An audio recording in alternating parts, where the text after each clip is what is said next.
पूज्य गुरुदेव की जय। खूब गायत्री माता का एक बार खूब गायत्री मंत्र बोलिए। ओम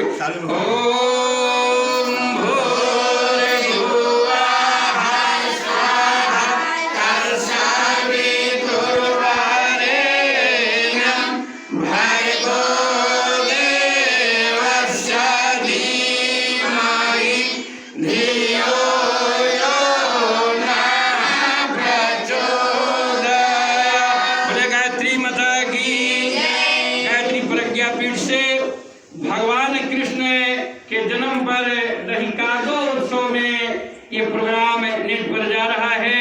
आशा नहीं पूर्ण विश्वास है कि ये प्रोग्राम विश्व कल्याण के निर्मित आपको बहुत अच्छा लगेगा। तो आप गायत्री भजन संध्या चैनल को सब्सक्राइब करेंगे और लाइक करेंगे, शेयर करेंगे। बोलिए गायत्री माता की, भोले बाबा की। भगवान शंकर जी नंदी का नाम सुने होंगे, पहले नंदी था, उनका नाम था। तो नंदी को बुला करके कह रहे हैं, और माता जो पार्वती है ना वो खाना बना रही है। नंदी सुनो क्या बात है, अरे आज का इतना देखो ना, ये कितना मुहूर्त बढ़िया है कि हवा में सुगंध आ रहा है। तो कह रहे कि क्या बात है बाबा। तो आज जो लोग गंगा जी का पूजा करेंगे, गंगा जी में स्नान करके पूजा करेंगे, उनको मुहमांगा इनाम मिलेगा। अब शंकर भगवान नंदी से कह रहे हैं और सुना रहे हैं माता पार्वती को कि आज जो लोग गंगा जी में स्नान करके भगवान का पूजा करेंगे ना, तो जो चाहेंगे वो मिल जाएगा। 3-4 बार कहते हैं, मुस्कुराते हैं, नंदी को मोटकी मारते हैं। माता पार्वती सुन लेती है, झट से खाना बना करके अब थाली सरिया करके चल देती हैं। जब वो चली जाती है तब भगवान ठठा करके हंसते हैं, जानते हो जान करके भगाए हैं पार्वती माता को। अब जोगी का रूप भोला बाबा है ना, खूब बढ़िया जोगी का रूप बना लेते हैं और नंदी से कहते हैं कि नंदी घरवा जो है ना पहाड़वा के कोनवा में घूघूर रखे हैं, घूघूर लाओ। नंदी घबरा जाता है, घूघूर लाते हैं, हमारा पैर में बांधो, घूघूर बांध देते हैं, टीका सगरे अपना जोगी का। बाबा क्या बात है, तो कहोगे नहीं ना? तो नहीं है तो हमारे प्रभु जी आज गोकुल पलना में झूल रहे हैं। भगवान हमारे आए हैं चरण का दर्शन करने। सारा देवता लोग हुआ सोहरा भजन है गोकुल में गा रहे हैं, हम भी जा रहे हैं नाच गान करने और भगवान का दर्शन करने।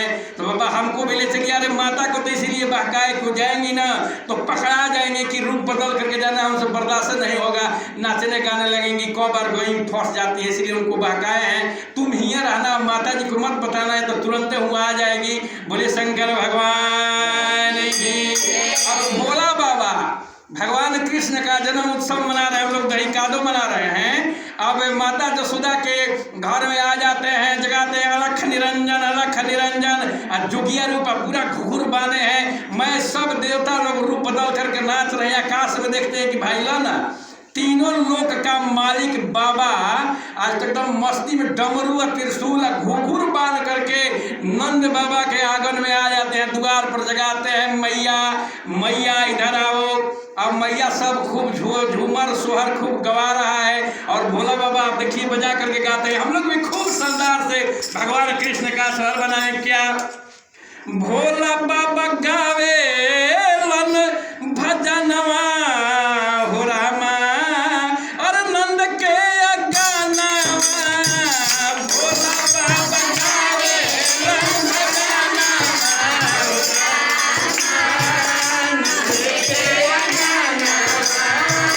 भोला बाबा गावे लन भजनवा नंद के गाना। पैरा में घुघरू बाजे, हथवा में डमरू। पैरा में घुघरू बाजे, हथवा में डमरू। कितना मस्ती से भोला बाबा नाचत हुए हमने के कल्पना कइल जावा। बरसाना नंद गांव में दहीकादो मनावल जाता, कैसे भोला बाबा नाचता। पैरवा में घुघरू बाजे, हथवा में डमरू। पैरा में घुघरू बाजे, हथवा में डमरू। तीनों लोग बरसावे लासुमानवा हो रामा नंद के गानवा। तीनों लोग बरसावे लासुमानवा।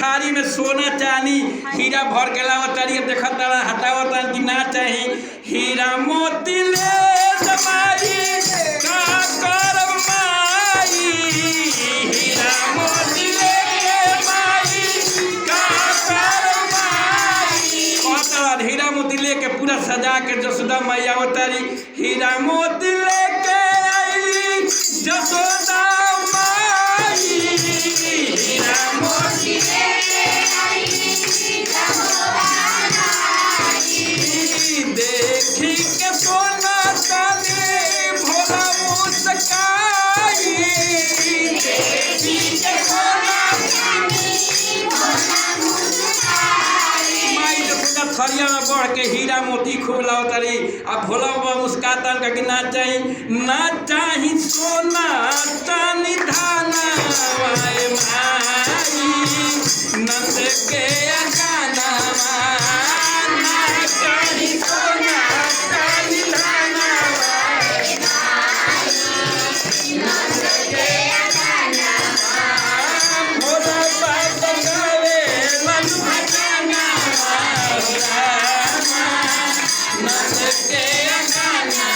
माई कि कैसनी जोगी में भाई सोना चांदी देतानी तो नहीं देत तब कहता दसदा माई से भोला बाबा का बड़ी भाग्यशाली माई तोहारो ललानवा बड़ी भाग्यशाली माई तोहारो ललानवा बड़ी भाग्यशाली माई तोहारो ललानवा बड़ी भाग्यशाली माई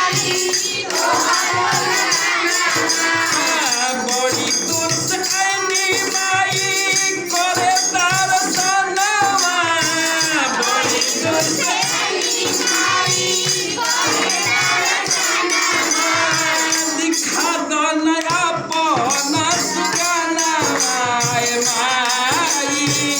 नंद के गाना दिखा दो नया पौना सुगाना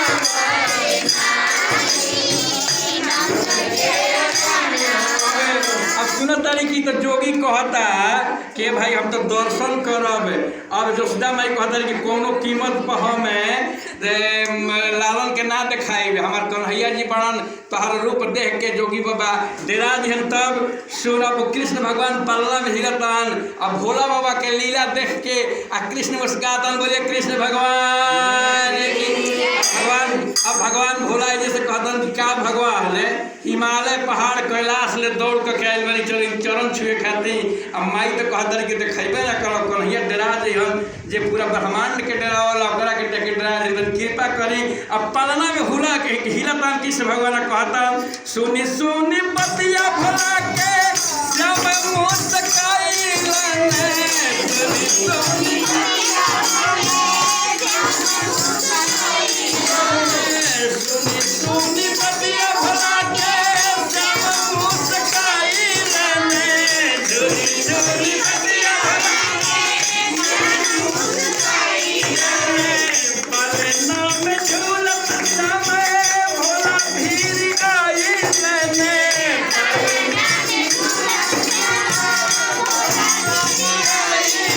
पलना में कैलन दर्शनवा भोला नंद के गाना पलना में कैलन दर्शनवा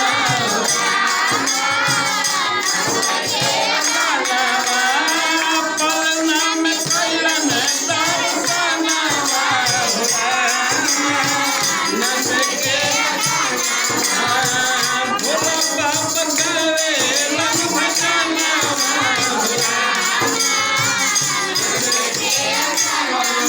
देख के पलना में झूलत श्याम जी के आ गई हनुमाई नहीं देखत आ चरण देख के भोला बाबा निहाल हो जान बोले शंकर भगवान की और इतनी देरी से पूरा तीनों लोक में देवता लोग सब आकाश से देखता न मार लागल बारिश होके फूल से बोलिए शंकर भगवान की सब देव देखी देखी परे सावे सुमनवा सब देव देखी सावे सुमनवा माई के दुलर देंदर गावे मन भज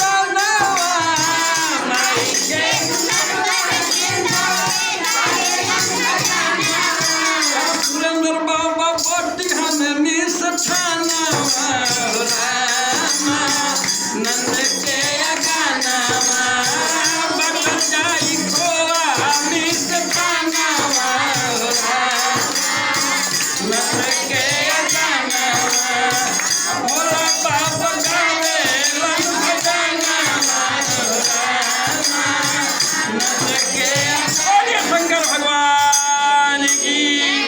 वेद माता का